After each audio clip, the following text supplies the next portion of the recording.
أعوذ بالله من الشيطان الرجيم بسم الله الرحمن الرحيم اللهم صل على محمد وآل Muhammad.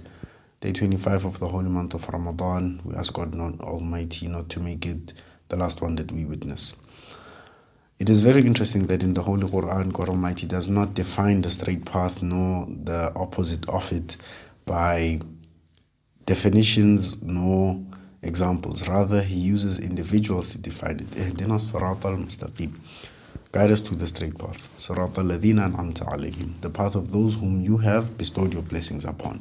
صراط المستقيم are the leaders to that path. Those who receive the bounties are the followers of those ones. Similarly, غير المغضوب, they are the ones who guide to the opposite. ولا الضالين, they are the ones who follow those ones to the fire.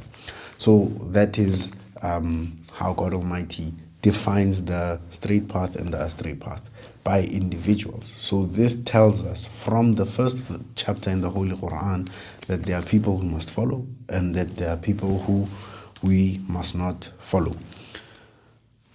This tells us, as we see in today's supplication, the first two parts, tawalla and tabarra. There are people that we have to associate with. There are people whom we have to dissociate with. We see that the first element of this supplication is make me a lover of your lovers and an enemy of your enemies, and grant me tawfiq to follow the Sunnah of the Prophet. And then the mantra, Ya Asima Qulubin Nabiyyin. So, Muhibban Lawliyaik, we see in the verse of the Quran, In kuntum tuhibbun Allah, fattabi'uni yuhibbukum Allah. It's a practical kind of love. If you say you love God Almighty, then follow me, the Prophet says.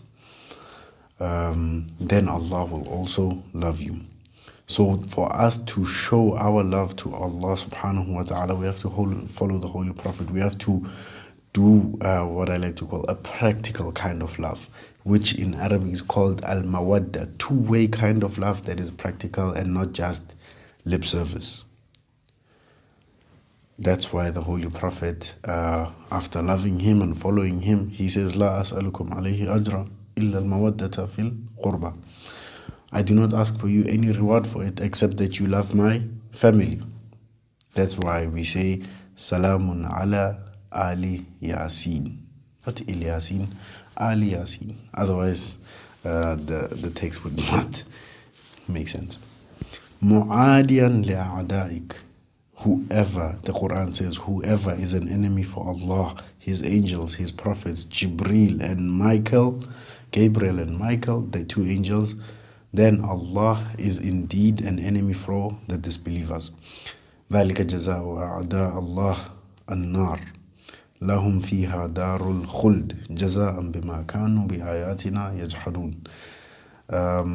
That is the punishment. After explaining the punishment of those who oppose the signs of God Almighty, He says that it is their punishment is the fire, and it is their eternal abode because they used to oppose the signs of God Almighty. So we don't want to be amongst those people. No, we don't want to be amongst those people. Instead, we want to be of the first kind who are follow Sirat al-Mustaqim and not who follow al-Maghdub. We want to be an'amta alayhim. We don't want to be ad-dhalin. And then the third part of the supplication says, Astanna bi sunnati nabiyik, khatamin anbiyaik, and that I follow the sunnah of the seal of your prophets. So here it brings us to these narrations. The Holy Prophet is said to have said, I am leaving amongst you two weighty things that will not separate until they meet me at the pond. One version says the book of God agreed upon, and then the first version says wa sunnati. Second version says wa itrati ahl bayti.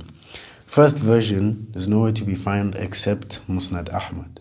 Anyone who narrates it from there, and even in that book it is mursal. It does not have a chain of narration.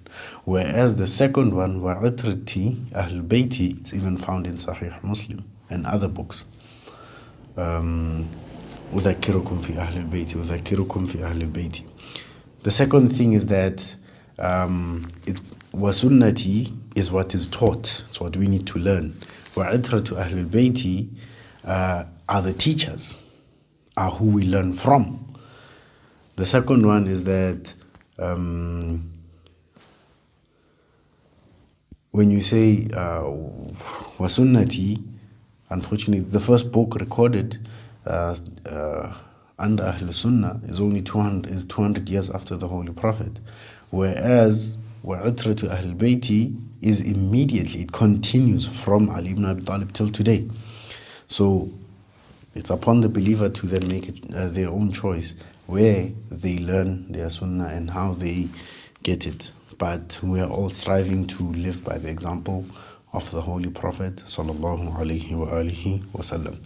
And then we come to the mantra, a very beautiful one. Ya asima qulubin nabiyyin, O the one who keeps the heart of the believers innocent and sinless and spotless.